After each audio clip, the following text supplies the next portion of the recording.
चलिए, हेलो दोस्तों, कैसे हैं आप सब। उम्मीद करते हैं आप सब अच्छे होंगे और आपकी पढ़ाई भी अच्छे से चल रही होगी। दोस्तों, मैं प्रदीप राणा आपके अपने YouTube channel maths by Rana sir में आप सभी का स्वागत करता हूं। दोस्तों, आज की इस वीडियो में हम पढ़ने वाले हैं जो रेलवे एनटीपीसी 2024 की जो वैकेंसी आई है उसमें हम मैथमेटिक्स का जो ऑलरेडी एक लेक्चर हम दे चुके हैं उसके सिलेबस के अकॉर्डिंग जो पहला फर्स्ट चैप्टर था उसमें नंबर सिस्टम यानी जिसको हिंदी में कहते हैं संख्या पद्धति, उसका हम एक वीडियो ऑलरेडी चैनल पर अपने प्रोवाइड कर चुके हैं। उस वीडियो का लिंक अपने हम इस डिस्क्रिप्शन बॉक्स में दे देंगे आप लोग को, उसको जा करके आप लोग देख लीजिएगा। और आज हमारा जो है दोस्तों ये लेक्चर सेकंड होने वाला है। कौन सा? यहाँ पे जैसा कि आप लोग देख भी रहे होंगे कि मैथमेटिक्स लेक्चर 2 यानी आज हमारा दूसरा लेक्चर होने वाला आप लोग का मैथमेटिक्स का। ठीक है, जैसे कि बहुत सारे बच्चों का कमेंट भी उसमें आया हुआ था कि सर पार्ट 2 इसका जल्दी से लेकर के आइए। कुछ बच्चे उसमें कमेंट किए थे कि क्या सर आप यूट्यूब पर पूरा सिलेबस फ्री में कवर करवाएंगे या उसमें कुछ फीस रहने वाले हैं। दोस्तों, हम आप लोग को बताना चाहेंगे कि सबसे पहले तो दोस्तों आप लोग को एक चीज़ ये बताना चाहेंगे कि जो हम पहला फर्स्ट वीडियो डाले थे अभी 2-3 दिन हो गया लगभग उसको डाले हुए। इस बीच में जो है इतना गैप क्यों हो गया? क्योंकि हम उस समय बोले थे कि आप लोग को वीडियो लगातार कंटिन्यू हम आप लोग को देंगे, हर एक क्लास को कंटिन्यू करवाएंगे आप लोग को सिलेबस के अकॉर्डिंग। लेकिन दोस्तों इसमें बीच में कुछ तबीयत ख़राब होने की वजह से कुछ जो है हेल्थ इशू था, उसी की वजह से दोस्तों क्या हुआ कि आप लोग का 2-3 दिन इस क्लास नहीं चल पाया। उसके लिए आप लोग से सॉरी हम बोलना चाहते हैं। लेकिन अब हम आप लोग को बस केवल कोई हेल्थ इशू ना हो, बाकी हम आप लोग को पूरी उम्मीद के साथ पूरी गारंटी देते हैं कि हर एक आप लोग के सिलेबस के अकॉर्डिंग हर एक टॉपिक को हम अपने इस चैनल पर एकदम बहुत बेहतरीन तरीके से ईजी वे में आप लोग को पढ़ाने की पूरी कोशिश करेंगे। तो आप लोग भी इसी तरह से चैनल पर बने रहिए दोस्तों। और हमारे इस यूट्यूब चैनल पर आपको जो रेलवे एनटीपीसी का जो सिलेबस है उसमें जितने भी टॉपिक हैं सभी टॉपिक को हमारे इस यूट्यूब चैनल पर आप लोग को बिल्कुल मुफ्त बिल्कुल फ्री पढ़ाया जाएगा। और पूरे कॉन्सेप्ट को अच्छे से क्लियर करा करके बाद में उसको प्रैक्टिस सेशन के माध्यम से जब तक आप लोग का एग्ज़ाम नहीं हो जाता है तब तक हम हर एक टॉपिक अपने पढ़ाएंगे। और जो भी आप लोग का ओवरव्यू रहे नीचे कमेंट बॉक्स में ज़रूर दे दिया करिए, क्योंकि आप लोगों के कमेंट और जो भी ओवरव्यू देते हैं उसके वजह से ही दोस्तों हम अगला वीडियो जो लेकर के आते हैं उसमें कुछ ना कुछ संशोधन कर पाते हैं, कुछ जो उसमें करेक्शन रहता है उसको कर लेते हैं। ठीक है, तो जो हमारा पहला वीडियो था आप लोगों ने बहुत अच्छे से उसको सपोर्ट किया, बहुत सारे बच्चे उसमें कमेंट किए सर बहुत अच्छा वीडियो लगा। उसके लिए दोस्तों आप सभी लोगों को थैंक यू।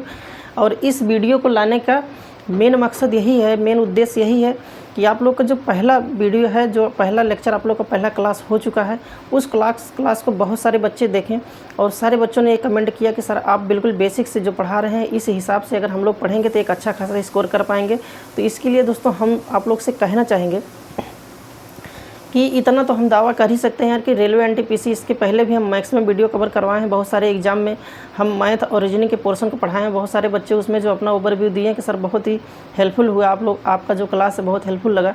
तो उसी पॉइंट ऑफ व्यू से दोस्तों हम इस वीडियो को भी लेकर के आए हैं। इस जो हमारा ये रेलवे एनटीपीसी जो पूरे सिलेबस को पढ़ाने का हम आप लोग से वादा किए हैं, तो इस वादा पर हम अपने खरे उतरेंगे। बस आप लोग लगातार कंटिन्यू बने रहिएगा हमारे चैनल पे। और अगर जो भी दोस्त हमारे चैनल को सब्सक्राइब नहीं किए, अगर नए हैं तो चैनल को तुरंत सब्सक्राइब कर दीजिए, लाइक कर दीजिए, अपने दोस्तों के पास शेयर कर दीजिए, जिससे आने वाले हर एक वीडियो का नोटिफिकेशन आप तक सबसे पहले पहुँच सके और आप जान पाएँ कौन सा वीडियो हम लेकर के डेली आते हैं। तो आपके जितने भी दोस्त यार हैं, जितने भी मित्र हैं, सभी दोस्तों को आप बता सकते हैं कि आइए MBRS यानी मैथ बाय राणा सर 93 वाले चैनल पे पूरे RRB एनटीपीसी के जो मैथ और रीजनिंग का पोर्शन होता है बिल्कुल मुफ्त बिल्कुल फ्री में पढ़ाया जा रहा है। एक भी पैसा यहाँ पे नहीं लिया जा रहा आप लोग से। ठीक है, तो पूरे सिलेबस को हम दोस्तों कवर करवाएंगे और आप लोग को हर एक लेक्चर हर एक क्लास जो है बिल्कुल एकदम कंटिन्यू से अगर चाहते हैं कि हर क्लास हमको कंटिन्यू मिले, कहीं पर भी बीच में कोई क्लास मिस ना हो, तो उसके लिए हमारा एक टेलीग्राम चैनल है जिस चैनल का नाम है MBRS। क्या नाम है?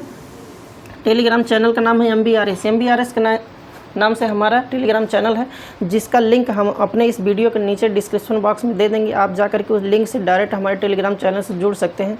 पिछले 2 से 3 दिन के अंदर में जो हम फर्स्ट वीडियो अपना बनाए थे, बहुत सारे बच्चे उससे कनेक्ट हो गए हैं और इस चीज़ का डिमांड भी कर रहे थे कि सर इसका लेक्चर 2 लाइए, पार्ट 2 जो एनटीपीसी का आप मैथ पढ़ा रहे हैं उसका लेक्चर 2 आप जल्दी से लेकर के आइए। तो उन्हीं सब बातों को ध्यान में रख करके हम इस वीडियो को लेकर के आए हैं और पूरी कोशिश करते हैं कि इस वीडियो को पढ़ाने के बाद यानी इस पूरे टॉपिक को जो नंबर सिस्टम आप लोग का है, पूरे टॉपिक को पढ़ाने के बाद जो भी इसमें अगर कहीं पर भी आप लोग को नहीं समझ में आता है तो वो चीज़ें आपको प्रैक्टिस सेट जब हम करवाएंगे, प्रैक्टिस आप लोग करवाएं तो उस प्रैक्टिस के माध्यम से आप लोग का हर एक पॉइंट हर एक क्लियर आप लोग का हर एक चीज़ें क्लियर हो जाएंगी, उसमें से जो भी आप लोग की त्रुटि रहेंगी। और उसके बावजूद भी अगर आप लोग का कोई इसमें छूट जाता है, कहीं किसी को नहीं समझ में आता है, तो हमारे इस चैनल पर, टेलीग्राम चैनल से आप लोग जुड़ जाएंगे तो बहुत ही बेनिफिट होगा दोस्तों। क्योंकि बहुत सारे बच्चे होते हैं क्या कि वीडियो को यूट्यूब पे रहता है, उसको खोज नहीं पाते हैं, आगे पीछे उसको स्क्रॉल करते रहते हैं, लेकिन वीडियो नहीं मिल पाता है। लेकिन जो हमारा ये पर्सनल टेलीग्राम चैनल है MBRS के नाम से, इस टेलीग्राम से चैनल से अगर आप जुड़ जाएंगे तो आपको जितने भी वीडियो, जितने भी क्लास हम यहाँ पर लेंगे, आप लोग को बिल्कुल एकदम कंटिन्यू से आप लोग को मिलता रहेगा। उसका नोट्स भी आप अच्छे से बना पाएंगे और नोट्स के साथ साथ हर एक कॉन्सेप्ट को आपको क्लियर कर पाएंगे। बहुत पहले भी हम आप लोग को बता दिए हैं एक चीज़ कि इस सभी क्लास को करने के बाद पूरे आप सिलेबस को पढ़ाने दीजिए, या उसके पहले एक टॉपिक केवल आप अच्छे से पढ़ लीजिए। उसके बाद किसी भी बुक को उठा करके, किसी भी प्रैक्टिस सेट को उठा करके आप क्वेश्चन उसमें सॉल्व करना शुरू कर दीजिए। अगर कोई भी क्वेश्चन छूटता है तो फिर आप उसको हमको टेलीग्राम चैनल पर भेज सकते हैं कि सर ये क्वेश्चन नहीं आ रहा, उसको हम नेक्स्ट वीडियो में आप लोग को नेक्स्ट क्लास में बताएंगे। तो चलिए दोस्तों, आज की वीडियो में देखते हैं कि यहाँ मैथमेटिक्स का जो पार्ट 2 है, उस पार्ट 2 में हम क्या पढ़ने वाले हैं। तो सबसे पहले हम आप लोग को इसके प्रीवियस लेक्चर के बारे में हम आप लोग को बता देना चाहते हैं कि जो हमारा प्रीवियस लेक्चर था उसमें क्या था कि प्रीवियस लेक्चर में, जैसा कि यहाँ पे आप देख रहे हैं कि जो हमारा क्लास 1 हुआ था, पहला लेक्चर हुआ था, उसमें क्या था कि हम उसमें बेसिक नंबर के बारे में जाने थे कि बेसिक नंबर क्या होता है। उसके बाद स्थानीय मान यानी प्लेस वैल्यू के बारे में हम वहाँ पे जाने थे। विभाज्यता का नियम यानी डिविजिबिलिटी रूल हम यहाँ पे जाने थे कि 2 से विभाजित होने का नियम क्या है, कि 3 से विभाज्य होने का नियम क्या है, 4 से विभाज्य होने का नियम क्या है। इसी तरह से जो आप लोग के इसमें कंपटीशन एग्जाम में आप लोग को क्वेश्चन बन रहे हैं डिविजिबिलिटी रूल से, इससे दोस्तों अच्छा खासा क्वेश्चन बन रहा है। तो इसको हम अपने फर्स्ट वीडियो में अच्छे से आप लोग को कवर करवा दिए हैं।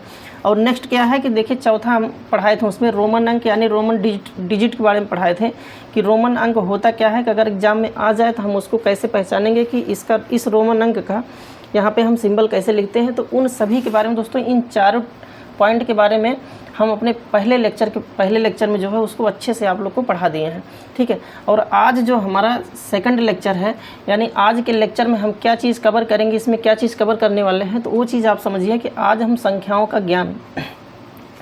ज्ञान में क्या है कि जैसे आप लोग का सम संख्या हो गया, विषम संख्या, प्राकृतिक संख्या, अभाज्य संख्या, परिमेय संख्या, पूर्ण संख्या, इन सभी के बारे में दोस्तों हम आज इस वीडियो में जो हमारा पहला पॉइंट है, संख्याओं के बारे में हम पढ़ेंगे कि संख्याओं का ज्ञान किस तरह से होता है, जिससे मैक्सिमम क्वेश्चन हर एक एग्जाम में आने की संभावना बनी रहती है। उसके बाद सेकंड पॉइंट क्या है कि इकाई अंक यानी जिसको कहते हैं यूनिट डिजिट, फिर शून्यों की संख्या जिसको नंबर ऑफ जीरोज कहते हैं, यानी शून्यों की संख्या में इसमें देखेंगे। और चौथा पॉइंट क्या है कि प्रथम यानी प्राकृतिक संख्याओं के वर्गों एवं घनों का योगफल इसमें पढ़ेंगे। तो ये तो हमारा रहा जो पहला वाला है, ये हमारा लेक्चर 1 का है। किसका? ये जो है लेक्चर 1 का है, जो हम पहला क्लास लिए हैं। पहले क्लास में हम इन 4 टॉपिक को कवर करवाए हैं। फिर उसके बाद जो हमारा सेकंड आज का जो क्लास होने वाला है, उसमें हम इन 4 टॉपिक को कवर करवाएंगे। तो इस तरह से आप लिख सकते हैं। इससे क्या होगा, ये आप लोग को एक चीज़ ये रहेगा कि हाँ, हम पहले लेक्चर में क्या पढ़े थे और क्या चीज़ छूटा हुआ है, सेकंड लेक्चर में क्या पढ़े हैं, क्या चीज़ छूटा हुआ है। अगर कहीं पर भी आप लोग को एक पॉइंट, सिंगल 1 पॉइंट अगर आप लोग को कहीं पे ये लगता है कि ये चीज़ हम नहीं पढ़े हैं या वीडियो में नहीं, क्लास में नहीं पढ़ाया गया है, तो उसको कमेंट के माध्यम से हमको बता सकते हैं। तो चलिए आइए दोस्तों, यहाँ पे फटाफट हम देखते हैं कि आज का जो लेक्चर है वो बहुत ही खास होने वाला है, खासकर आप लोग के लिए।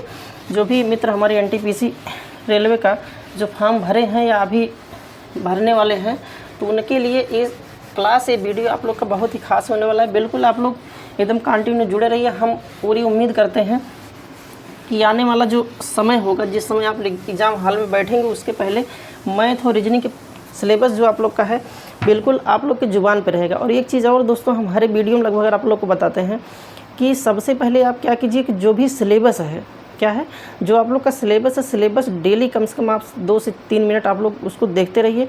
क्योंकि अगर सिलेबस आप लोग को अच्छे से पता है, सिलेबस आपके ज़ुबान पे है, तो एग्ज़ाम हॉल में जब बैठते हैं तो आपको पूरा टॉपिक एकदम कवर रहता है। पूरा टॉपिक आप लोग के दिमाग में रहता है कि हाँ, किस टॉपिक से कितने क्वेश्चन आए हुए हैं और कौन सा क्वेश्चन किस टॉपिक से बना हुआ है, तो आप आसानी से कर सकते हैं। इसीलिए हम किसी भी क्लास को लेने से पहले, कोई भी टॉपिक हम पढ़ाते हैं, तो उसके सबसे पहले आप लोग को हम उसका सिलेबस बताते हैं। सिलेबस के बताने के बाद भी हम टॉपिक को स्टार्ट करते हैं। तो आइए समझते हैं। सबसे पहले यहाँ पे फर्स्ट पॉइंट हम देखेंगे कि जैसे हम बताए हैं कि संख्याओं का ज्ञान, किसका?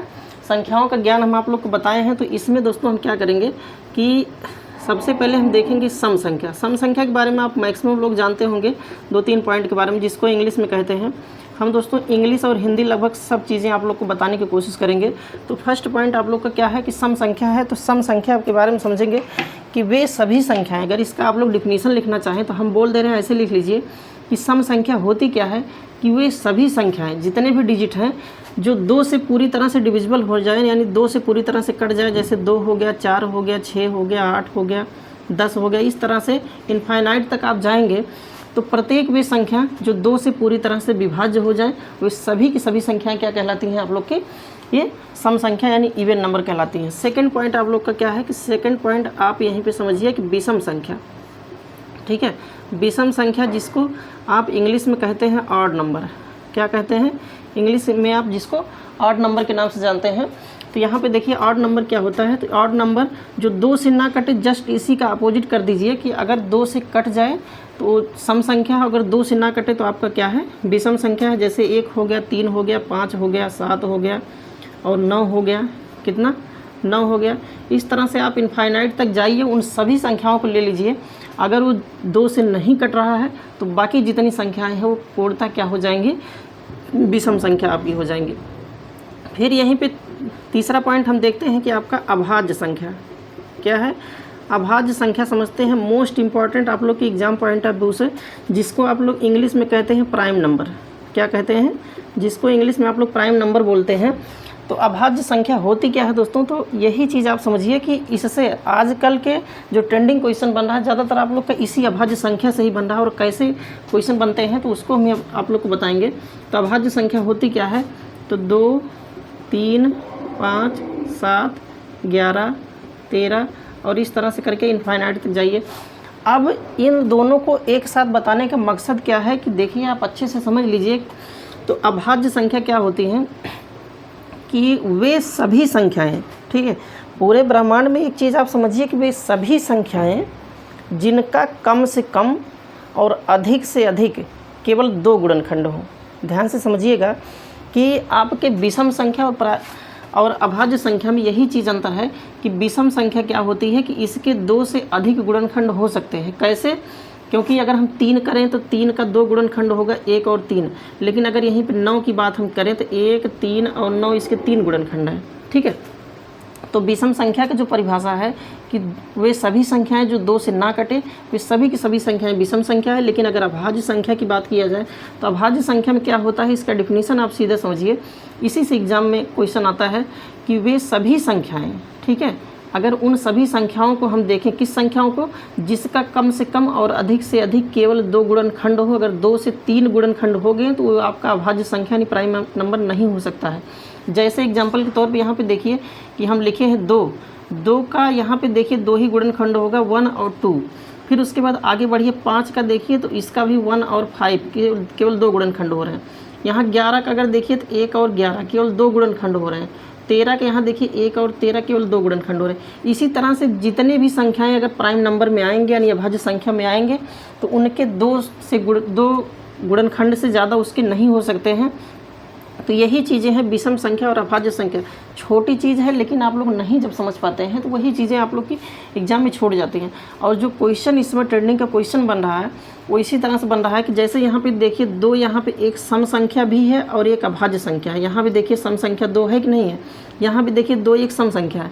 लेकिन इन दोनों में डिफरेंस क्या है कि सम संख्या की परिभाषा क्या है कि वे सभी संख्याएँ जो 2 से कट जाए, वे सभी संख्या जो 2 से कट जाए वो सम संख्या है। लेकिन अगर अभाज्य संख्या की बात किया जाए दोस्तों तो यही चीज़ हमको देखना है कि 2 भी एक अभाज्य संख्या है। क्यों?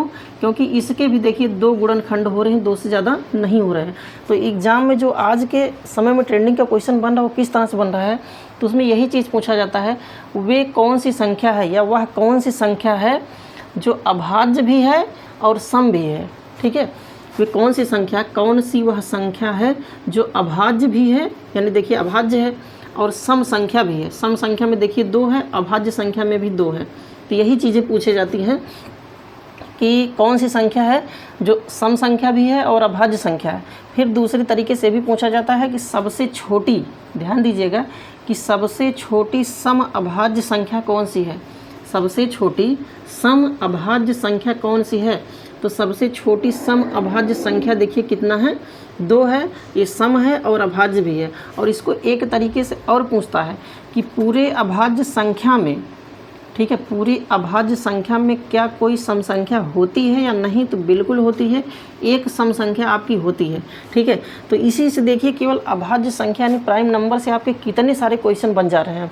ठीक है, और इसमें एक चीज़ और आता है कि 1 से ले करके हम आप लोग को बता दें, नोट पॉइंट में आप लिख सकते हैं यहाँ पे, किसमें, ये नोट पॉइंट में आप लोग इसको यहाँ पे अगर नोट्स बना रहे हो तो यहाँ पे एक चीज़ लिख लीजिए कि 1 से 50 के बीच, 1 से 50 के बीच अभाज्य संख्याओं की, अभाज्य संख्याओं की संख्या कितनी होती है, 15। कितनी होती है आपकी, 15। यानी 1 से लेकर के 50 तक टोटल कितनी अभाज्य संख्याएं होती हैं, तो वो होती हैं आपकी 15। और वहीं पे अगर 1 से 100 की बात की जाए, कितनी, 1 से 100 के बीच अभाज्य संख्या कितने होते हैं, तो वो होते हैं आपके 25। कितने होते हैं, वो आपके होते हैं 25। ये दो चीज़ें तो आपकी ज़ुबान पे होनी चाहिए कि 1 से 50 तक के बीच में कितनी अभाज्य संख्याएं होती हैं और 1 से 100 के बीच में कितनी अभाज्य संख्याएं होती हैं। दोस्तों टोटल 25 होती हैं। लेकिन ये चीज़ें तो आज के समय में हर एक बच्चों के, हर एक स्टूडेंट के ज़ुबान पे रहता है। इसी वजह से आज के समय में जो एग्जामिनर पूछता है, जो इस एग्ज़ाम में क्वेश्चन आता है, वो यहाँ से ना पूछ करके आप लोग का पूछ लेता है कि जैसे यहाँ पे दे दिया कि 11 से ले करके और 30 तक, 11 से ले करके 30 तक कितनी अभाज्य संख्याएं हैं, तो यहाँ पे 4 ऑप्शन आप लोग का दे देता है कि 11 से लेकर 30 तक कितनी अभाज्य संख्याएं हैं। तो अगर आप लोग का इसका कॉन्सेप्ट पता है, इसकी डिफिनीशन को आप लोग अच्छे से पढ़े हैं, तो तुरंत आप समझ सकते हैं कि 11 से 30 के बीच में हमको उन अंकों को लेना है जिसके केवल 2 गुणनखंड हो। अगर 2 से 3 हो गया तो आप लोग का अभाज्य संख्या नहीं हो सकता है। तो 11 से लेकर के 30 तक कितनी अभाज्य संख्याएँ हैं, तो देखिए 12 तो होगा नहीं, यहाँ पर आ जाइए 13, 14 नहीं होगा, 15 नहीं होगा, 16 नहीं होगा, 17 यहाँ पे एक अभाज्य संख्या आपको 11 के बाद वाला लेना है, 30 के पहले लेना है। 17 हो गया, फिर 18 नहीं होगा, फिर यहाँ पे आपको 19 होगा, फिर उसके बाद 20, 21 नहीं होगा, 22 नहीं होगा, फिर यहाँ पे 23 आप लोग का होगा, 23 के बाद 24, 25, 26, 27, 28, फिर यहाँ पर आप लोग का 29 होगा। ठीक है, अब यही चीज़ क्वेश्चन आ गया कि 11 से लेकर के 30 तक कितनी अभाज्य संख्या। आप लोग का रेट में एक क्वेश्चन पूछा हुआ था इस तरह से कि 11 से लेकर 40 के बीच में कितनी अभाज्य संख्याएं हैं, और जिन बच्चों ने इसको पढ़ा था अच्छे से वो आराम से करके चले आए थे। तो यही चीज़ें दोस्तों अब यहाँ पे देखिए कितना हुआ, 1, 2, 3, 4 और 5। और ऑप्शन में आप लोग का इसी तरह से दिया रहेगा, सबसे पहले 6 दिया रहेगा, फिर उसके बाद 7 दिया रहेगा, फिर उसके बाद सी यहाँ पे ऑप्शन 5 दिया रहेगा, डी आपका यहाँ पे 3 दिया रहेगा। से आप लोग का 4 ऑप्शन देगा और उसमें पूछेगा कि 11 से लेकर 30 तक कितनी अभाज्य संख्याएं हैं। तो इसको आप काउंट करके यहाँ लिख सकते हैं टोटल 5 अभाज्य संख्या, और टिक मार करके इस पर आगे बढ़ सकते हैं। और ये चीज़ें जो हम बता रहे हैं, समझ लीजिए कि बिल्कुल आप लोग के एग्ज़ाम में इस प्रकार से क्वेश्चन आने की पूरी संभावना है, जो कि ये अभाज्य संख्या आपका प्राइम नंबर बहुत ही इंपॉर्टेंट चीज़ है। और मैक्सिमम लोग करते क्या है कि इसको बस थोड़े से पॉइंट में समझ करके या थोड़े से पॉइंट में यूट्यूब पे देख करके उसके बाद आगे बढ़ जाते हैं, जो कि यहाँ से अगर देखा जाए तो बहुत ही इंपॉर्टेंट पॉइंट ये चीज़ माना जाता है। ठीक है, तो यहाँ पे हो गया दोस्तों अभाज्य संख्या। अभाज्य संख्या के बाद अब हम समझेंगे, और इस पर रिलेटेड जितने भी टॉपिक हम पढ़ा रहे हैं, इससे रिलेटेड अभी हम जब प्रैक्टिस सेट करवाएंगे तो उस प्रैक्टिस सेट में आप लोग को मैक्सिमम क्वेश्चन के माध्यम से और अच्छे से ये चीज़ क्लियर हो जाएगा। इस केवल लेक्चर पढ़ाने का मतलब है कि ये आप लोग का कॉन्सेप्ट क्लियर होता रहे कि कॉन्सेप्ट में आप लोग को लिखना क्या है। ठीक है, कॉन्सेप्ट में समझना क्या है, लिखना क्या है। तो ये हो गया आप लोग का अभाज्य संख्या। अब उसके बाद अभाज्य संख्या के बाद हम समझेंगे यहाँ पे कि यहाँ प्राकृतिक संख्या के बारे में देखिए। तो आप लोग का ये चीज़ें थोड़ा सा मिटा दे रहे हैं नीचे। ठीक है, अब इसके बाद चौथा पॉइंट आप लोग यहाँ पे समझिए कि प्राकृतिक संख्या क्या होती है। प्राकृतिक संख्या जिसको इंग्लिश में दोस्तों कहते हैं नेचुरल नंबर। क्या कहते हैं? नेचुरल नंबर जिसको कहते हैं। तो अगर कुछ मित्र हमारे इंग्लिश मीडियम से होंगे तो उनके लिए भी कोई दिक्कत नहीं होने वाला है ये क्लास। तो नेचुरल नंबर यानी प्राकृतिक संख्या के बारे में हम समझेंगे। तो नेचुरल नंबर होता क्या है? तो दोस्तों 1 से ले करके 1 2 3 4 5 डॉट डॉट डॉट यहाँ इनफाइनाइट तक, अगर 1 से ले करके इनफाइनाइट तक जितनी भी पॉजिटिव संख्याएं होती हैं, क्या जितनी भी पॉजिटिव संख्याएं होती हैं, सभी की सभी पॉजिटिव संख्याएं आपकी कौन सी संख्या कहलाती हैं? प्राकृतिक संख्या कहलाती हैं। बस बिल्कुल एक लाइन में समझिए कि प्राकृतिक संख्याएं वे सभी संख्याएं होती हैं जो धनात्मक, यानी धनात्मक संख्या, वे सभी धनात्मक संख्याएं प्राकृतिक संख्या होती हैं। ठीक है, सभी धनात्मक संख्याओं को हम क्या कह सकते हैं, प्राकृतिक संख्या। जैसे 1 से लेकर के इनफाइनाइट तक जितनी भी संख्या आप लेते हैं सभी संख्याओं को प्राकृतिक संख्या कह सकते हैं। जैसे यहाँ पे आप नंबर लाइन तो जानते होंगे, नंबर लाइन पढ़े होंगे, तो नंबर लाइन के बीच में आप लोग का 0 रहता है और इधर 1 2 3 और ये डॉट डॉट इनफाइनाइट तक रहता है और इधर -1 -2 -3 और माइनस इनफाइनाइट तक ये चीज़ रहती है। तो यहाँ 0 को भी हमको नहीं लेना है, बस इसके जितने पॉजिटिव इंटीजर हैं, पॉजिटिव इंटीजर को यानी जितने धनात्मक संख्या हैं सभी धनात्मक संख्याओं को हम यहाँ पे लिख देते हैं और उन्हीं सभी को क्या कहते हैं, प्राकृतिक संख्या के अंतर्गत ये चीज़ें आती हैं। और पाँचवा क्या है कि पाँचवा यहाँ पे हम समझेंगे पूर्ण संख्या। क्या है पूर्ण संख्या, जिसको इंग्लिश में कहते हैं होल नंबर। क्या कहते हैं, इंग्लिश में कहते हैं होल नंबर। अब होल नंबर क्या होता है दोस्तों, कुछ नहीं करना है, हम देखिए इसी तरह से रिलेट करके आप लोग को पढ़ा भी रहे हैं कि अगर एक चीज़ें आप लोग को समझ में आ गया तो दूसरी अपने आप समझ में आएगी। जैसे यहाँ पे हम विषम संख्या बताए हैं, तो विषम संख्या में क्या होता है कि ये इसकी परिभाषा क्या होती है कि वे सभी संख्या जो 2 से पूर्णतः विभक्त ना हो वो विषम संख्या कहलाती है। और इसका एक डिफिनीसन और इस तरह से समझ सकते हैं कि विषम संख्या में जो उसके गुणनखंड होते हैं 2 से अधिक हो सकते हैं, लेकिन अभाज्य संख्या में जो गुणनखंड होते हैं किसी भी डिजिट के वो 2 से अधिक गुणनखंड नहीं होते। यही चीज़ें दोनों में अंतर है यहाँ पे, विषम संख्या अभाज्य संख्या, इसीलिए यहाँ पे हम समझाए हैं। अब यहाँ प्राकृतिक संख्या के बारे में तो बता दिए। और पूर्ण संख्या क्या होती है, बस जो यहाँ पे दोस्तों आप लोग का प्राकृतिक संख्या, इसी प्राकृतिक संख्या के जस्ट पहले केवल 0 लगा दीजिए, यहाँ केवल आगे 0 लगा दीजिए, बाकी वही प्राकृतिक संख्या जो है आप लोग यही सीधे लिख दीजिए, यही पूरा का पूरा आप लोग का क्या हो जाएगा, पूर्ण संख्या के अंतर्गत आ जाएगा। इस नंबर लाइन पे अगर आप समझें तो नंबर लाइन पे देखिए हम 1 से लेकर के इनफाइनाइट तक की जो संख्या है इसको हम नेचुरल नंबर यानी प्राकृतिक संख्या मानते हैं, ये चीज़ें हैं। लेकिन अगर यहीं पे 0 को हम इंक्लूड कर देते हैं, 0 को भी यहाँ पे काउंट कर देते हैं, तो ये पूरी की पूरी संख्या आपकी क्या कहलाती है, पूर्ण संख्या यानी होल नंबर। और पूर्ण संख्या आप जैसे नाम से ही समझ रहे हैं कि पूर्ण संख्या यानी पूरा संख्या हो, इसमें कहीं पर भी अधूरा ना रहे, तो 0 को भी यहाँ पे इंक्लूड किया जाता है। क्योंकि 0 भी दोस्तों आप लोग की क्या है, एक पॉजिटिव संख्या है, 0 कभी आप नेगेटिव नहीं देखे होंगे, कहीं लिखा होगा -0 माइनस इस तरह से। ठीक है, तो ये हो गया आप लोग का प्राकृतिक संख्या और पूर्ण संख्या। अब उसके बाद नेक्स्ट हम देखते हैं यहाँ पे कि पूर्णांक क्या होता है। क्या चीज़, पूर्णांक क्या होता है, पूर्णांक जिसको इंग्लिश में कहते हैं इंटीजर। क्या कहते हैं, इंग्लिश में इंटीजर कहते हैं। और ये क्या होता है, तो पूर्णांक दोस्तों आपका क्या है कि यहाँ एक चीज़ समझिए, नंबर लाइन पे आइए, एक बहुत इंपॉर्टेंट चीज़ इसको हम फिर से आप लोग को बता देते हैं कि यहाँ नंबर लाइन की जो चीज़ें हैं ये आप लोग को समझना बहुत ज़रूरी है। कि नंबर लाइन जैसे कि यहाँ पे आप लोग को दिख रहा होगा, तो यहाँ बीच में होता है 0 और 0 के इस साइड में दाहिने साइड में जितना आप जाएंगे वे सभी के सभी यहाँ पे इनफाइनाइट तक अगर आप जाइए तो सभी संख्याएं आपकी पॉजिटिव होती हैं। और 0 के लेफ्ट में अगर आप जाइए जैसे -1 -2 -3 इस तरह से अगर माइनस इनफाइनाइट तक जाते हैं तो 0 के इस साइड में आप लोग का निगेटिव है। क्या है, निगेटिव, और इधर क्या है आप लोग का पॉजिटिव है। ठीक, अब यहाँ पे पूर्णांक में क्या है, पूर्णांक इसको अगर हम इसका फैक्टराइजेशन कर देते हैं, इसका अगर गुणनखंड कर देते हैं तो देखिए एक क्या हो जाएगा, पूर्ण प्लस अंक। ठीक है, यहीं से समझिए कि पूर्ण प्लस अंक बराबर पूर्णांक। तो इसी से आप समझ सकते हैं कि पूर्णांक का मतलब क्या होता है, पूर्ण मतलब पूरा और अंक मतलब अंक, यानी इसमें पूरे अंक को लेना है। पूरे अंक का मतलब इसमें पॉजिटिव भी आना चाहिए, आप लोग का निगेटिव भी आना चाहिए, 0 भी आना चाहिए, सभी चीज़ों को हम यहाँ पे इंक्लूड करेंगे और यही चीज़ें क्या है आप लोग का पूर्णांक है। तो यहाँ देखिए माइनस इनफाइनाइट, यहाँ माइनस इनफाइनाइट से प्लस इनफाइनाइट के बीच में जितनी भी संख्याएँ होती हैं सभी की सभी संख्याएँ यहाँ पूर्णांक में आ जाती हैं। तो जैसे माइनस इनफाइनाइट से ले करके और डॉट डॉट यहाँ करेंगे जैसे -3 -2 -1, फिर उसके बाद दिख रहा है ना, फिर उसके बाद यहाँ पे 0 1 2 3 और डॉट डॉट यहाँ इनफाइनाइट तक। ठीक, तो ये सभी संख्याएं आपकी क्या कहलाएंगी, पूर्णांक।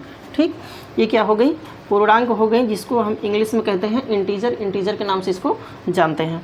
अब यहाँ पे एक चीज़ें और हैं कि 0, यहाँ देखिए 0 के बाद ये सभी जितनी संख्याएं हैं आप लोग देखे होंगे कहीं कहीं लिखा होगा कि निगेटिव इंटीजर क्या होता है और पॉजिटिव इंटीजर क्या होता है, यानी धनात्मक पूर्णांक क्या होते हैं और ऋणात्मक पूर्णांक क्या होते हैं।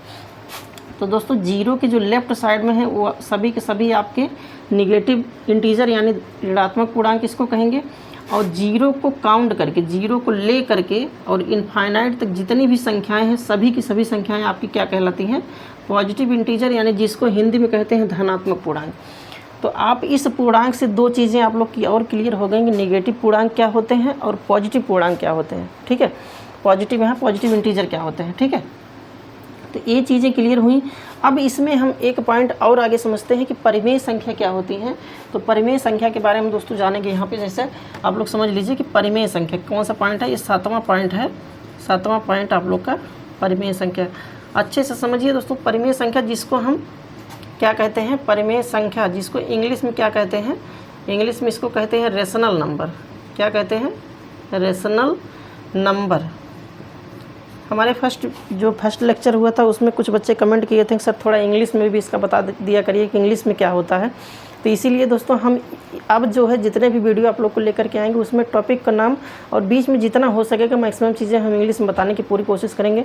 तो इसी तरह से आप लोग चैनल पर बने रहिए। आइए यहाँ पर देखते हैं कि परिमेय संख्या क्या होती है। तो परिमेय संख्या का मतलब है कि जिसमें आप लोग का क्या है कि अंश और हर, क्या अंश और हर, जिसको इंग्लिश में कहते हैं नॉमिनेटर और डिनोमिनेटर। ठीक, जो यहाँ पी और क्यू के फॉर्म में होता है, पी और क्यू के फॉर्म में, यानी जिसमें नॉमिनेटर यानी जिसको अंश कहते हैं, अंश, और इसी को इंग्लिश में कहते हैं नॉमिनेटर। क्या कहते हैं, इसी को इंग्लिश में कहते हैं नॉमिनेटर। और नीचे बेस में जिसके हर होता है, हर, जिसको इंग्लिश में कहते हैं डिनोमिनेटर। क्या कहते हैं, डिनोमिनेटर कहते हैं। ठीक है, यानी जो अंश और हर के फॉर्म में हो, यानी पी बाई क्यू के फॉर्म में जितने भी संख्याएं अगर आपको दिखें कहीं पर, तो वे सभी की सभी संख्याएं क्या होती हैं, परिमेय संख्या यानी रेशनल नंबर के अंतर्गत आते हैं। और वहीं पर अगर जो पी बाई क्यू के फॉर्म में ना हो, अगर पी बाई क्यू के फॉर्म में नहीं है, तो उसको हम हमेशा क्या कहेंगे, उसको इरेशनल नंबर कहेंगे। इरेशनल नंबर यानी जिसको हम हिंदी में कहते हैं अपरिमेय संख्याएँ, यानी इरेशनल नंबर के अंतर्गत आ जाती हैं अगर पी बाई क्यू के फॉर्म में वो चीज़ें नहीं हैं। तो उम्मीद करते हैं दोस्तों ये जो आप लोग का संख्या पर आधारित जितने भी पॉइंट हैं ये चीज़ें क्लियर हुई होंगी। अगर कहीं पर भी आप लोग का डाउट हो तो नीचे कमेंट बॉक्स में कमेंट करके ज़रूर बता दिया करिए, जिससे हम अगला जो आप लोग का क्लास हो, अगला वीडियो आए, उसमें हम चीज़ों को अच्छे से क्लियर करा पाएँ। ठीक है, तो ये कुछ चीज़ें रही आप लोग का कि सम संख्या, विषम संख्या, अभाज्य संख्या, प्राकृतिक संख्या, पूर्ण संख्या, पूर्णांक हो गया, परिमेय संख्या हो गया। ठीक है, अब जो इसमें ट्रेंडिंग का एक क्वेश्चन बनना हम आप लोग को बता देना चाहेंगे कि ये जो यहाँ पे आप लोग का दो टॉपिक दिया गया है कि पूर्ण संख्या हो गया, पूर्णांक हो गया, तो इसमें क्वेश्चन क्या बनता है कि एक क्वेश्चन पिछले एग्ज़ाम में बना हुआ है, किसी एग्ज़ाम में हमको याद है कि उसमें पूछा था कि सभी पूर्ण संख्या पूर्णांक होते हैं, और दूसरा ऑप्शन पूछा था कि सभी पूर्णांक पूर्ण संख्या होते हैं। ध्यान से आप लोग समझिएगा क्या लिखा था कि उसमें एक क्वेश्चन आया था कि सभी पूर्ण संख्या, यानी ये जो पूर्ण संख्या है, कि सभी पूर्ण संख्या पूर्णांक होते हैं कि सभी पूर्णांक पूर्ण संख्या होते हैं। यही चीज़ें देखिए कि सभी पूर्ण संख्या पूर्णांक होते हैं कि सभी पूर्णांक पूर्ण संख्या होते हैं। तो अब देखिए पूर्ण संख्या में क्या है कि केवल आप लोग के पॉजिटिव इंटीजर है, क्या है, केवल पॉजिटिव इंटीजर है, और पूर्णांक में क्या है कि पॉजिटिव निगेटिव सब हैं। तो ये चीज़ आप लोग को जानना है कि जितने भी पूर्ण संख्या हैं, जितने भी आपके पूर्ण संख्या हैं, सभी के सभी पूर्ण संख्या आपके पूर्णांक होते हैं। क्यों? क्योंकि जितने पूर्ण संख्या हैं सभी आपको पूर्णांक में मिल जा रहे हैं, लेकिन जितने पूर्णांक हैं वो आप लोग को पूर्ण संख्या में नहीं मिल रहे हैं। तो यही चीज़ आप लोग को समझना है कि जितने भी पूर्ण संख्या होते हैं वे सभी के सभी पूर्णांक होते हैं, लेकिन सभी पूर्णांक यहाँ पर पूर्ण संख्या नहीं हो सकते हैं। ठीक है, तो उम्मीद करते हैं दोस्तों ये चीज़ें आप लोग को क्लियर हुई होंगी। अब इसमें इंपॉर्टेंट चीज़ें क्या हैं, तो इम्पॉर्टेंट इसमें क्या है कि दोस्तों इम्पॉर्टेंट में आप यहाँ पे एक अभाज्य संख्या जो है ये आप इम्पॉर्टेंट में डाल सकते हैं, और दूसरा आप लोग का यहाँ पे जो पूर्ण संख्या है जिससे क्वेश्चन बहुत सारे एग्जाम में बना हुआ है, तो ये आप लोग का पूर्ण संख्या हो गया, पूर्णांक हो गया। ठीक है, पूर्णांक हो गया, और यहाँ प्राकृतिक संख्या, यहाँ पर क्या है, प्राकृतिक संख्या और पूर्ण संख्या, प्राकृतिक संख्या को भी यहाँ पर आप डाल सकते हैं। ये चीज़ें आप लोग का इम्पॉर्टेंट है जो आप लोग के हम एग्जाम पॉइंट ऑफ व्यू से बता दिए कि ये 3-4 पॉइंट आप लोग का बहुत ही इंपॉर्टेंट है। अगर आप लोग एनटीपीसी की एग्ज़ाम देने जा रहे हैं या किसी भी ओनली एग्ज़ाम में अगर बैठेंगे तो ये चीज़ें आप लोग को उसमें देखने को मिलेंगी, इससे रिलेटेड क्वेश्चन बनेंगे। और जब हम प्रैक्टिस करवाएंगे तो प्रैक्टिस में आप लोग देख कर समझ सकते हैं कि कितने सारे क्वेश्चन वहाँ पे बन रहे हैं। और हम जो प्रैक्टिस करवाएंगे मैक्सिमम क्वेश्चन आप लोग का प्रीवियस ईयर का ही रहेगा, जो एनटीपीसी का एग्ज़ाम आप लोग का हुआ है। इन सभी टॉपिक से रिलेटेड कितने क्वेश्चन वहाँ से आते हैं, कितने क्वेश्चन बनते हैं, तो वहाँ पे प्रैक्टिस सेशन के माध्यम से और अच्छे से आप लोग का क्लियर हो जाएगा। तो चलिए इसमें नेक्स्ट पॉइंट देखते हैं। अगर आप लोग को स्क्रीनशॉट लेना हो तो स्क्रीनशॉट ले लीजिए, फिर हम आगे नेक्स्ट पॉइंट देखते हैं।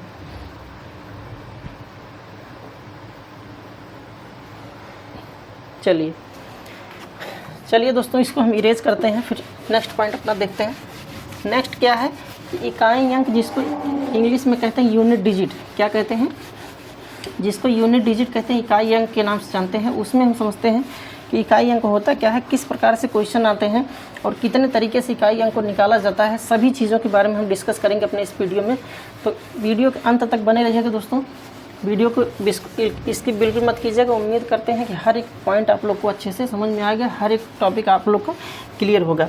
और हमारे इस चैनल पे दोस्तों पूरे एनटीपीसी के सिलेबस को अच्छे से कवर करवाया जाए। कहीं पर भी आप ये नहीं कह सकते हैं कि जो है दोस्तों कि इसमें ये चीज़ें हमारी छूटी हुई हैं। तो आइए समझते हैं कि यहाँ पे इकाई अंक क्या है। इकाई अंक जिसको कहते हैं इंग्लिश में यूनिट डिजिट यानी इकाई अंक। इकाई अंक को हम समझते हैं कि इकाई अंक होता क्या है। तो सबसे पहले आप लोग एक चीज़ ये जानिए कि अगर यहाँ बातें इकाई अंक की गई है, एक मिनट,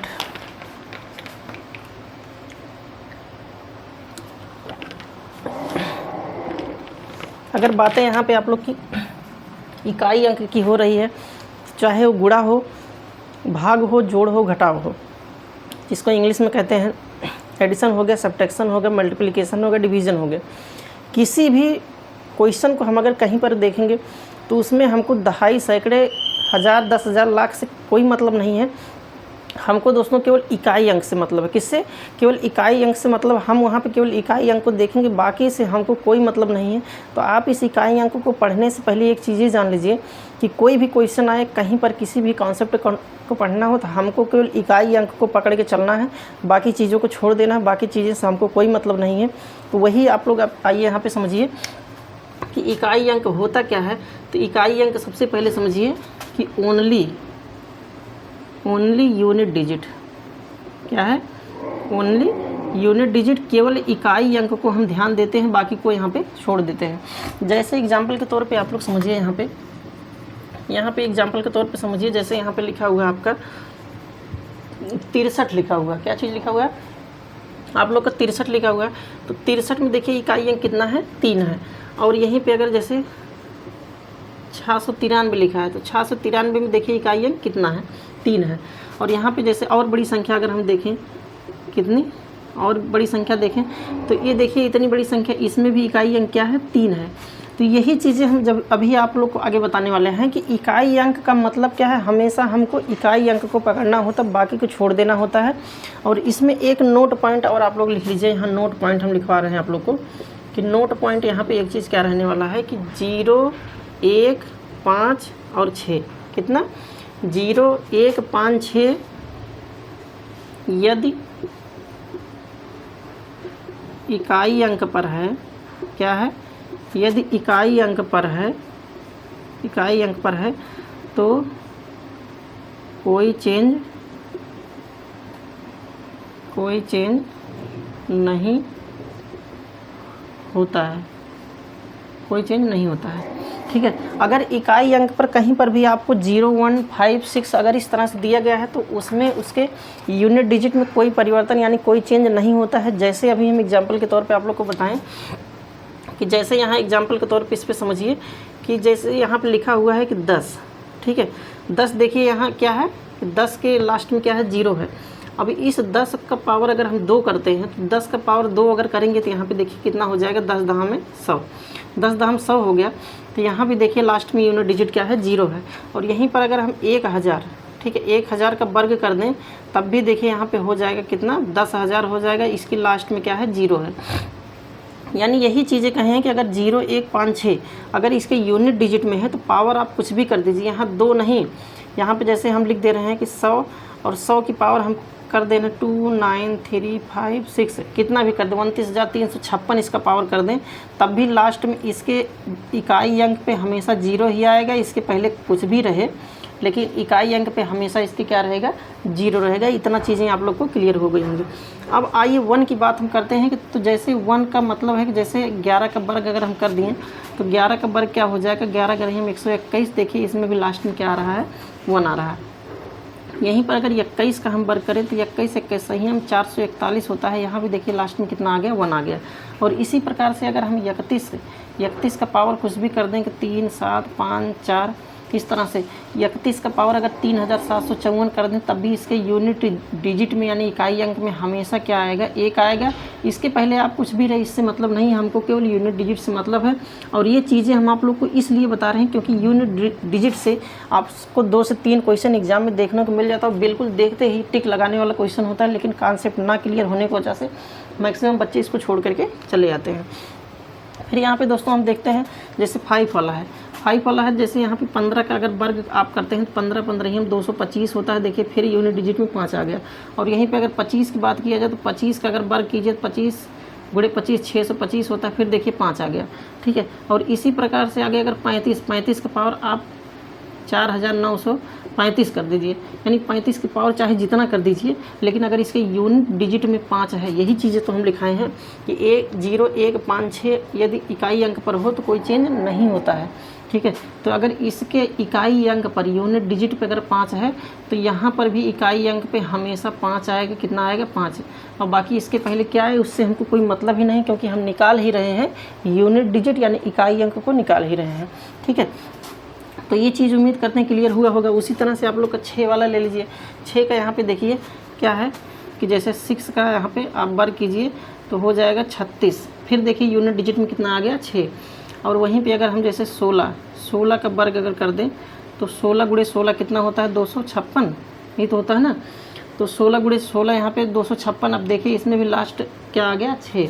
और इसी तरह से अगर आप मान लीजिए यहाँ पे करते हैं 36 और 36 की पावर 350 कर देते हैं, तब भी जब इसका करेंगे तो इसके लास्ट को केवल हमको देखना है कि इसका यूनिट डिजिट यानी इकाई अंक कितना है। तो इकाई अंक देखिए इसका 6 है, तो इकाई अंक अगर 6 है तो आप किसी भी संख्या का इसका पावर चाहे जितना लगा दीजिए, ठीक है। क्या है कि पावर चाहे जितना 1000, 2000, लाख, 2 लाख कितना भी पावर लगा दीजिए, लेकिन अगर यूनिट डिजिट इसका 6 है तो लास्ट में यूनिट डिजिट इसका 6 ही आने वाला है। इसके पहले क्या आ रहा है हमको इससे मतलब नहीं है, यूनिट डिजिट इसका 6 आ रहा है। और यूनिट डिजिट से ही हमको मतलब उसका जो 4 ऑप्शन दिया रहेगा उसमें एक यूनिट डिजिट आपका यहीं से रहेगा। तो ये चीज़ें आप लोग को कॉन्सेप्ट क्लियर होना दोस्तों बहुत ज़रूरी है। तो इस प्रकार से दोस्तों रहा आपका यूनिट डिजिट। अब इसका स्क्रीनशॉट ले लीजिए, फिर अभी इसमें और बहुत सारी चीज़ें बतानी है, ठीक है। चलिए देखते हैं अब यूनिट डिजिट में कुछ चीज़ें हम और समझते हैं कि यूनिट डिजिट में जो क्वेश्चन आता है किस प्रकार से आता है। इतना तो आप लोग समझ गए होंगे कि यूनिट डिजिट में हमेशा हमको इकाई अंक को ही पकड़ना होता है। अब जैसे एग्जाम में क्वेश्चन आ गया, जैसे मान लीजिए आपका 435 प्लस 350 प्लस 693 और माइनस 288, ठीक है। इस प्रकार से आ गया और इसमें पूछ लिया कि यूनिट डिजिट क्या है, नहीं इकाई अंक क्या है। तो इकाई अंक को आप समझिए क्या है कि हमको केवल यूनिट डिजिट से मतलब है, बाकी से नहीं मतलब। बाकी क्या दिया है उससे हमको कोई मतलब नहीं है। अब इकाई अंक इसका कितना है, 5 इसमें है, तो 5 में 0 जोड़ेंगे तो 5 प्लस 0 जोड़ेंगे तो 5 ही होगा। फिर 5 को 3 से जोड़िए तो 5 3 8 हो जाएगा। और 8 है और 8 में से कितना माइनस करना है, देखिए लास्ट में 8 है, ठीक है। तो 8 है तो इस 8 में से 8 जब घटा देंगे तो 8 में से 8 जब घटाएंगे माइनस करेंगे तो यहाँ पे यूनिट डिजिट कितना आएगा आपका, 0 बन के आएगा। अब आप एक चीज़ कहेंगे यहाँ पे कि सर जैसे अगर यहाँ पे 8 के बजाय 9 हो, जैसे कोई क्वेश्चन देख लीजिए कि जैसे इसी को हम देख लेते हैं कि यहाँ पर 8 है और 8 के बजाय अगर यहाँ पे 9 दे दिया जाए, 8 के बजाय क्या दे दिया जाए, 9 दे दिया जाए। नहीं तो दूसरे में देख लीजिए, नहीं फिर यही होगा कि उसको गलत बता दिए। अब यहाँ पे देखिए जैसे लिखा हुआ है कि इसी क्वेश्चन को हम लेते हैं 435 प्लस 350 प्लस 693 और माइनस 289 कर देते हैं, अब यहाँ पे हमको करना क्या है कि यूनिट डिजिट को केवल लेना है, तो 5 को 0 से जोड़ेंगे, यूनिट डिजिट तो यही है। इसको देखिए जोड़ेंगे तो 5 और 0 को जोड़ेंगे तो 5 हो जाएगा। फिर 5 में 3 जोड़ेंगे 8 हो जाएगा।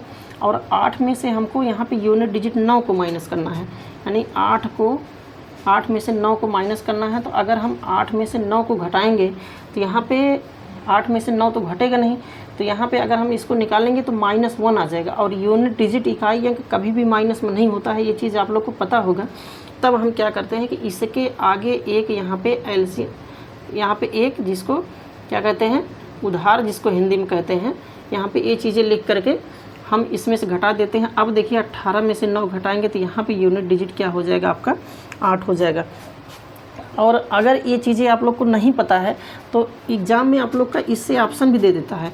यहाँ से अगर केवल 8 में से 9 माइनस करना रहता है तो ऑप्शन भी दे देता है। सबसे पहले -1 दिया रहता है, और बी वाले में क्या दिया रहता है, 3 दिया रहता है, सी वाले में क्या दिया रहता है, 8, और डी वाले में जैसे मान लीजिए 6 दे दिया गया। ठीक है, अब यहाँ पे क्या करते हैं आप कि जैसे यहाँ से सॉल्व करते हैं, तुरंत देखते हैं 8 - 9, 8 में से 9 घटाएंगे, यहाँ -1 आ गया, तुरंत टिक मार के आगे बढ़ जाते हैं और खुश हो जाते हैं। और जबकि ये चीज़ें कॉन्सेप्ट, ये चीज़ गलत है दोस्तों। यही चीज़ हम आप लोग को बताने के लिए आए हैं कि आप अपने एग्ज़ाम से पहले हर एक कॉन्सेप्ट को क्लियर कर लीजिए, कि जितने भी टॉपिक वहाँ पे आते हैं एग्ज़ाम में आप लोग के, वो सभी के सभी टॉपिक को आप पढ़ के जाइए। और जब एग्ज़ाम हॉल में बैठिए तो आप लोग के चेहरे पे एक चमक आए कि हाँ ये चीज़ें हमने अच्छे से पढ़ रखी है।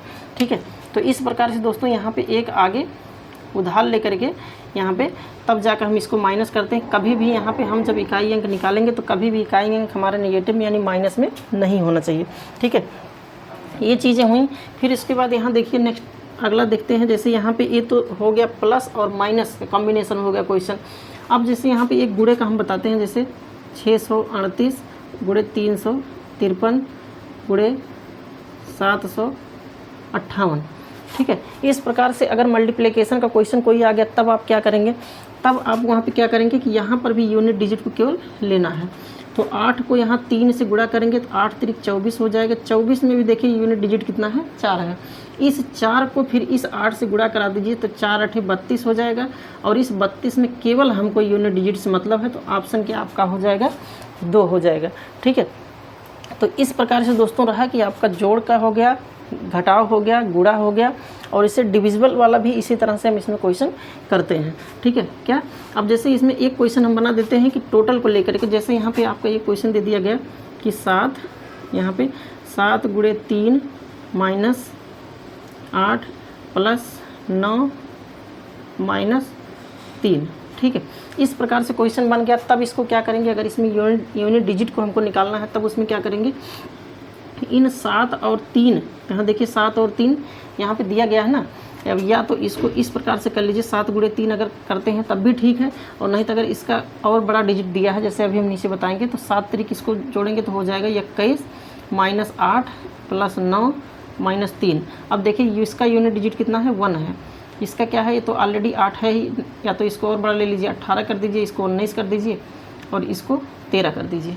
अब इसमें भी देखिए हमको केवल यूनिट डिजिट से मतलब है, तो यहाँ 8 है, यहाँ 9 है, यहाँ 3 है। ठीक, तब क्या करेंगे, जितने पहले पॉजिटिव वाले उसको जोड़ लीजिए, तो 9 और 8 जोड़ेंगे तो कितना हो जाएगा, 17। तो 1 - 17 और माइनस यहाँ पे कितना है, 3 है। ठीक है, क्योंकि यहाँ पे केवल हम 1 को ले रहे हैं, यहाँ पे केवल 3 को ले रहे हैं, और यहाँ 9 और 8 केवल जोड़े हैं तो 17 हो गया। 17 में भी हमको केवल 7 को लेना है। अब देखिए यहाँ +1 है। ठीक है, यहाँ +1 है तो -3, यहाँ -3 - 7, क्योंकि केवल 7 को यहाँ पे लेना है, तो -7 और -3 को जोड़ेंगे तो 7 × 3 = 10 हो जाएगा, यानी 1 - 10। अब देखिए 1 में से 10 तो घटेगा नहीं, तो करेंगे क्या, इसके पहले एक उधार लेकर के, यानी 11 में से 10 घटाएंगे तो कितना हो जाएगा, 1 हो जाएगा। इसका यूनिट डिजिट कितना हो जाएगा, 1 हो जाएगा। तो इस प्रकार से दोस्तों चाहे जोड़ हो, घटाव हो, गुणा हो, भाग हो, किसी भी कोई भी पॉइंट अगर किसी प्रकार से क्वेश्चन आ गया तो हमेशा हम उसके यूनिट डिजिट पर ही फोकस करके, यूनिट डिजिट को ही हम फोकस करके हर एक क्वेश्चन को सॉल्व करते हैं, जिससे हम एग्ज़ाम हॉल में कम से कम समय में मैक्सिमम क्वेश्चन कर पाते हैं। तो ये चीज़ें रही आपके यूनिट डिजिट से। अब इसमें एक चीज़ें और है कि अगर घात पर रिलेटेड, इसका अगर स्क्रीनशॉट लेना हो तो आप लोग ले सकते हैं।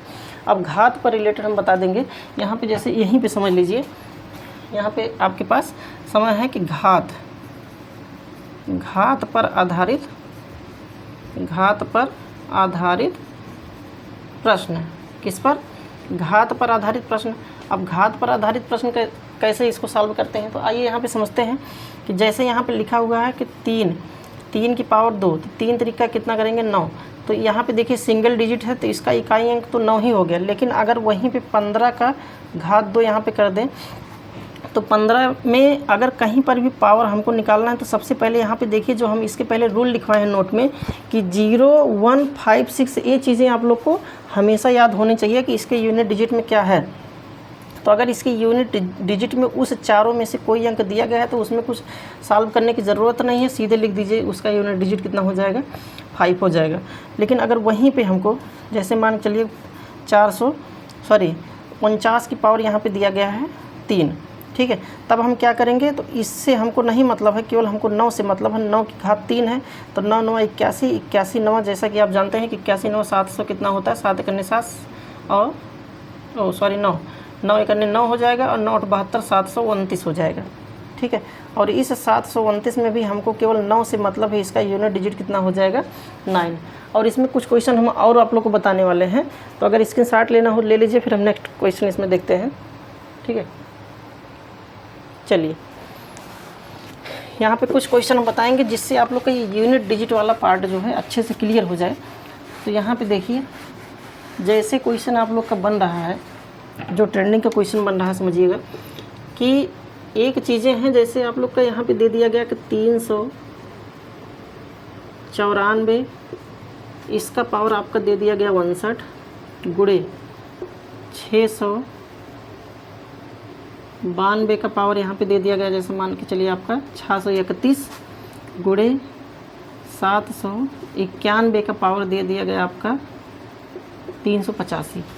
इस प्रकार से जो क्वेश्चन आ रहा है और जो इसमें क्वेश्चन बन रहा है और इसी तरह से बन रहा है, तो इसमें क्या करेंगे कि अगर मान लीजिए पावर 1 तक है, 2 तक है, 3 तक है, तो हम गुणा करके उसको निकाल सकते हैं। लेकिन अगर पावर आपका लंबा दे दिया गया, जैसे 394 की पावर 59 है, गुणे 692 की पावर 631 है, 791 का पावर 385 है, इस प्रकार से अगर आप लोग का दे दिया गया, तो आप करेंगे क्या कि उसके केवल यूनिट डिजिट से मतलब है, इसके केवल यूनिट डिजिट से मतलब है और इसके केवल यूनिट डिजिट से मतलब है हमको। फिर आप कहेंगे कि सर हम इतनी बार इसको गुणा करेंगे तो बहुत लंबा हो जाएगा, तो इसमें बहुत लंबा गुणा करने की ज़रूरत नहीं है दोस्तों। तो हम करेंगे क्या कि इस पूरे संख्या में इसके लास्ट वाले में क्या करेंगे, इसका जो लास्ट डिजिट 1 अंक का दिया गया है उसमें हम 4 से भाग देंगे। अगर 4 से भाग उसमें नहीं जा रहा है तब हम उसके 2 अंकों को लेकर के उसमें 4 से भाग देंगे। लेकिन यहाँ पे देखिए 9 दिया गया है तो 9 में ही हमारा 4 से भाग जा रहा है, तो यहाँ पे 9 में अगर हम 4 से भाग देते हैं तो 4 दूनाई 8, जितना शेष बच रहा है उस शेष को इस 4 के ऊपर 1 पावर लगा दीजिए। ये चीज़ें समझ में आएगा नहीं?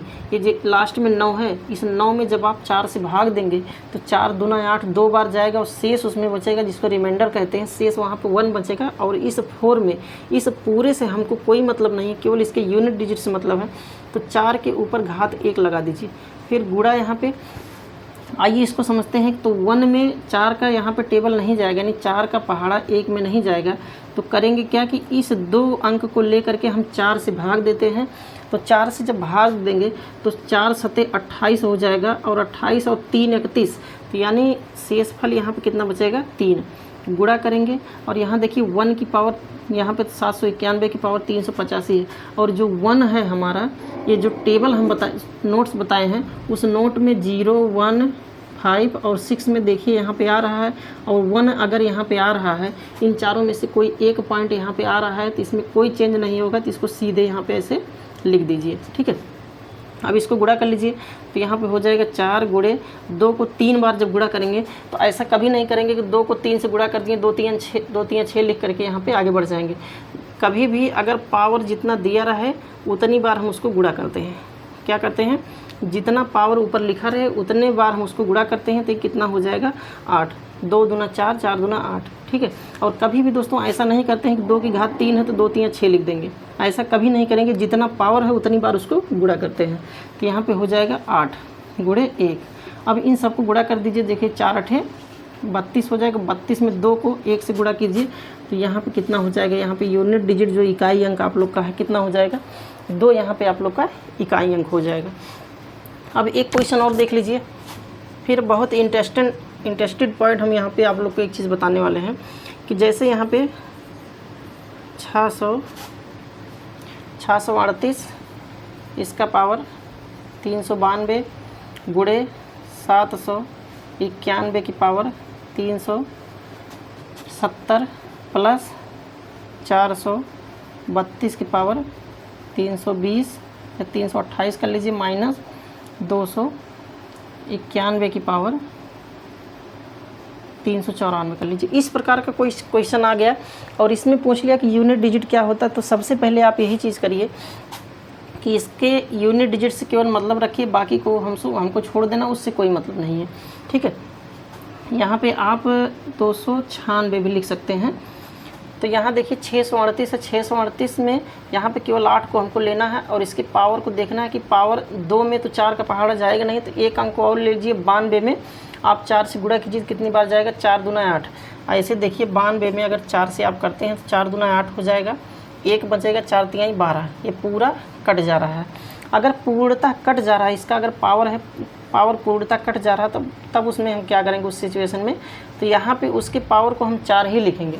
अगर 4 से पूरी तरह से कट जा रहा है तो उसके पावर को हम 4 ही लिखेंगे और फिर नेक्स्ट देखेंगे। यहाँ देखिए 1 है, 1 क्या है कि इसमें से देखिए एक आ रहा है कि 1 कोई चेंज नहीं होता 1 में, तो 1 को हम यहाँ पे 1 ही लिख देंगे। फिर प्लस करेंगे यहाँ पे, यहाँ देखिए 2 की पावर 328 है और 328 में देखिए यहाँ 8 को हम जब 4 से भाग देंगे, 8 जो है आपका 4 से पूर्णतः कट जा रहा है, तो जब पूर्णतः कट जाए तो उसका पावर हमेशा 4 ही लेते हैं। ठीक है, और माइनस यहाँ देखिए 296 है, 96 में 6 भी देखिए क्या है आपका, इसमें से एक है कि 6 का भी इसमें कोई चेंज नहीं होता है। अगर इसका यूनिट डिजिट किसी भी संख्या का इकाई अंक, यही चीज़ बताए हैं कि अगर 6 आ जाए यानी 0 1 5 6 आ जाए तो कोई चेंज नहीं होता, पावर कितनी भी बड़ी हो।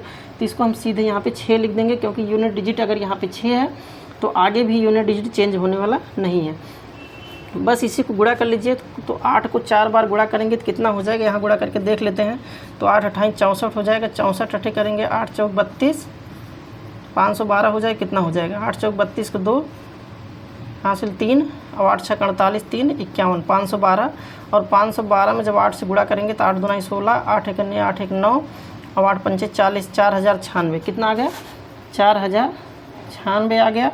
फिर यहाँ देखिए प्लस है, प्लस लगाइए, क्योंकि 4096 में 1 से गुणा करेंगे तो 4096 ही आएगा। 2 को जब 4 बार गुणा करेंगे तो हो जाएगा 16, कितना हो जाएगा यहाँ पे 16, और -6 है तो -6 कर दीजिए। अब इन सभी को हमको जोड़ने घटाने की ज़रूरत नहीं है, केवल इसके 6 को ले लीजिए, इसके 6 को ले लीजिए, इसके 6 को ले लीजिए, तो देखिए कितना हो जाएगा, 6 और 6 को जोड़ेंगे 12, 12 - 6, ठीक है, 12 - 6, तो 2 में से 6 घटेगा नहीं, तो पूरा 12 ले लीजिए, 12 में से 6 घटाएंगे तो 6 आ जाएगा। अब एक क्वेश्चन आप लोग के मन में ये चीज़ बैठ रहा होगा, उठ रहा होगा कि सर हम इसके जो पावर है, इसका पावर है, इसके पावर में हम 4 से ही भाग क्यों दे रहे हैं, 5 से भी भाग दे सकते हैं, 3 से भी भाग दे सकते हैं, 8 से भी भाग दे सकते हैं, तो इसके पावर में हमेशा हम 4 से ही क्यों भाग देते हैं अगर इसका यूनिट डिजिट निकालना हुआ। तो दोस्तों हम आप लोग को एक चीज़ बताना चाहेंगे, आप नोट पॉइंट में इस चीज़ को लिख सकते हैं कि यूनिट, उसके किसी भी संख्या का अगर यूनिट डिजिट निकालना हो तो उसके पावर में हमेशा 4 से हम भाग इसलिए देते हैं क्योंकि 4 के बाद उस यूनिट डिजिट का यानी उस अंक का रिपीटेशन हो जाता है, यानी उसकी पुनरावृत्ति हो जाती है। जैसे यहाँ पे समझिए कि जैसे यहाँ पे 2 की घात अगर 4 आप लिखते हैं तो ये हो जाएगा 16, लेकिन अगर 2 की घात 5 लिखते हैं तो ये हो जाएगा 32। अब देखिए जो यूनिट डिजिट इसमें है वही यूनिट डिजिट इसमें भी आ गई, ठीक है। अब कोई भी संख्या आप ले लीजिए, जैसे 3 है, 3 की घात अगर आप 4 लिख रहे हैं तो कितना हो जाएगा, 3 3 का 9 3 27 3 81, 81 हो जाएगा। देखिए 81 में यूनिट डिजिट जो है वही नहीं आ रहा है, उसकी पुनरावृत्ति नहीं हो रही, लेकिन 4 के बाद अगर हम लिखते हैं, जैसे 4 की घात 5 है, तब देखिए 3 की घात 5 है, तो 3 की घात 5 में हम क्या लिखेंगे, तो 3 की घात 5 का यहाँ पे हो जाएगा 343। तो 343 में भी देखिए यहाँ पर भी यूनिट डिजिट 3 है और यहाँ पर भी यूनिट डिजिट 3 है। तो एक चीज़ यही आप समझ लीजिए, आप इसको नोट में लिख भी सकते हैं कि किसी भी संख्या में हम उसके यूनिट डिजिट को निकालते समय जो घात होता है, उसकी जो पावर होती है, उसमें हम 4 से भाग हमेशा इसीलिए देते हैं क्योंकि 4 के बाद संख्याएं रिपीट होती हैं, क्या होती हैं, 4 के बाद संख्याएं रिपीट होती हैं। तो यही चीज़ समझिए कि यहाँ अगर 2 की घात हम 4 लगाएंगे तो रिपीट नहीं होगा, लेकिन अगर 4 के बाद हम कोई संख्या, किसी संख्या का यूनिट डिजिट हम निकाल रहे हैं तो वही यूनिट डिजिट, वही संख्या यहाँ पे रिपीट हो जाएगी, यानी 5वीं बार वो संख्या रिपीट हो जाएगी।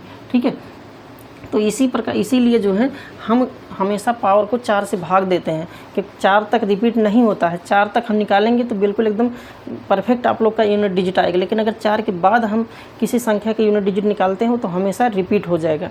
ठीक है, तो ये चीज़ें रही दोस्तों। इकाई अंक का वीडियो थोड़ा लंबा हो जा रहा है, लेकिन कॉन्सेप्ट अगर क्लियर करना है, कॉन्सेप्ट को अच्छे से क्लियर करके पढ़ना है तो वीडियो थोड़ा लंबा हो सकती है। इस पर आप लोग जो है बहुत ज़्यादा फोकस मत करिए। इसका 2 पॉइंट और हम इसके अगले वीडियो में पढ़ाएंगे। जैसा कि हम बताए थे कि इसका 2 से 3 वीडियो आने वाला है, तो इसमें हम आप लोग को संख्याओं पर आधारित बेसिक चीज़ें हम आप लोग को बताएं, जो क्वेश्चन आप लोग का एग्जाम पॉइंट ऑफ व्यू से इंपॉर्टेंट रहता है, उस पर रिलेटेड हम यहाँ पे चीज़ें बताए हैं। इसके नेक्स्ट वीडियो में हम आप लोग को पढ़ाने वाले, जैसा कि आप लोग को आज 4 टॉपिक कवर करवाना था, लेकिन वीडियो बहुत लंबा नहीं कर सकते हैं पढ़ाने को, तो हम वो 2 टॉपिक यहाँ पे पढ़ा सकते हैं, लेकिन वीडियो दोस्तों बहुत लंबी हो जाएगी और लंबा वीडियो हो जाने के बाद थोड़ा आप लोग को भी कवर करने में दिक्कत होगी। इसीलिए आज हम उम्मीद करते हैं कि ये जो 2 टॉपिक पढ़ाए हैं यहाँ चीज़ें हम लिख देंगे। नीचे दिख रहा है ना, हाँ नीचे दिख रहा है। आज का जो हमारा टॉपिक है कि आज हम नंबर यानी संख्या को आप लोग का कवर करवाएं, और सेकंड यहाँ पे आप लोग का यूनिट डिजिट यानी जिसको हिंदी में कहते हैं इकाई अंक। क्या है? इकाई अंक यानी यूनिट डिजिट, दोनों को हम यहाँ पे आप 2 टॉपिक को कवर करवाए हैं। फिर हमारे नेक्स्ट वीडियो में, और आप लोग एक चीज़ और हम आप लोग से परमिशन लेना चाहते हैं कि वीडियो अगर थोड़ा लंबी हो जाए, इससे और लंबी हो जाए, अगर 1 घंटे से ज़्यादा की वीडियो हो जाए तो उस पर आप लोग की राय क्या है, कमेंट बॉक्स में कमेंट करके ज़रूर बताइए। क्योंकि बहुत सारे बच्चे होते हैं कि अगर वीडियो लंबी हो जाती है तो कहते हैं कि सर बस रहने दीजिए, वीडियो लंबी हो रही है, तो इसीलिए चीज़ें कवर नहीं हो पाती हैं, मैक्सिमम टॉपिक यहाँ पर रह जाते हैं जो नेक्स्ट पार्ट में हम यहाँ पर बताते हैं। तो आप लोग की राय क्या है, कमेंट बॉक्स में हमको कमेंट करके ज़रूर बताइएगा कि अगर वीडियो थोड़ा लंबी हो जाए, अगर 2-3 टॉपिक को कवर करवाने में वीडियो अगर 1 घंटे से ज़्यादा हो जा रही है तो आप लोग को कोई दिक्कत ना हो, तो ये चीज़ें आप लोग बता दिया करिए। तो अगर कहीं पर भी आप लोग को कोई समस्या हो तो ये चीज़ें दोस्तों कमेंट बॉक्स के माध्यम से या हमारे टेलीग्राम चैनल के माध्यम से, किसके टेलीग्राम चैनल का, जिसका लिंक अभी हम अपने डिस्क्रिप्शन में दे देंगे, वहाँ से जा करके आप उस वीडियो को उस टेलीग्राम चैनल से आप वहाँ पर कनेक्ट हो सकते हैं, वहाँ पर ऐड हो सकते हैं। और एक चीज़ें और है, इसके पहले जो हम आप लोग का एक क्लास दिए हैं, जो पहले लेक्चर दिए हैं, उस वीडियो का भी हम लिंक अपने इस डिस्क्रिप्शन बॉक्स में, वीडियो के नीचे डिस्क्रिप्शन बॉक्स में दे देंगे। उसको जा करके आप उस वीडियो को देख लीजिएगा, क्योंकि अगर फर्स्ट वीडियो आप देखे रहेंगे तो सेकंड के हर एक टॉपिक को आप लोग को अच्छे से समझ पाएंगे, हर एक चीज़ें आप लोग की क्लियर हो पाएंगी। तो इसी तरह से दोस्तों हमारे चैनल पर बने रहिए। अगर कहीं पर भी आप लोग की क्वेरी हो, आप लोग को कोई भी डाउट हो, तो कमेंट बॉक्स में हमको कमेंट करके आप बता सकते हैं, या टेलीग्राम चैनल पर भी आप लोग बता सकते हैं कि सर अगला वीडियो कौन सा आना चाहिए। और एनटीपीसी मैथ और रीजनिंग से रिलेटेड अगर कोई भी डाउट आप लोग का है, कहीं भी कोई चीज़ें अगर नहीं समझ में आती हैं, तो आप तुरंत कमेंट करके हमको बता सकते हैं। तो चलिए दोस्तों, आज की वीडियो में इतना ही, मिलते हैं किसी नेक्स्ट वीडियो में। लेकिन अगर आप चैनल पर नए हैं तो चैनल को तुरंत सब्सक्राइब कर दीजिए, लाइक कर दीजिए, अपने दोस्तों के पास शेयर कर दीजिए, और उनको बता दीजिए कि IAMBRS चैनल पर आप लोग को एनटीपीसी के पूरे सिलेबस को बिल्कुल फ्री में पढ़ाया जा रहा है। जो आप लोग का मैथ और रीजनिंग के पोर्शन है, एक अच्छा खासा स्कोर माना जाता है रेलवे एनटीपीसी में, तो उस जो है सिलेबस को हम यहाँ पे बिल्कुल मुफ्त, बिल्कुल फ्री में आप लोग को पढ़ा रहे हैं। तो बिल्कुल आप लोग चैनल से जुड़ जाइए, टेलीग्राम चैनल से जुड़ जाइए, हमारे इस वीडियो को अधिक से अधिक लोगों को शेयर कर दीजिए, जिससे उनको भी बेनिफिट हो सके। तो चलिए दोस्तों, आज की वीडियो में इतना ही, मिलते हैं किसी नेक्स्ट वीडियो में किसी नेक्स्ट कॉन्सेप्ट के साथ। तब तक के लिए जय हिंद।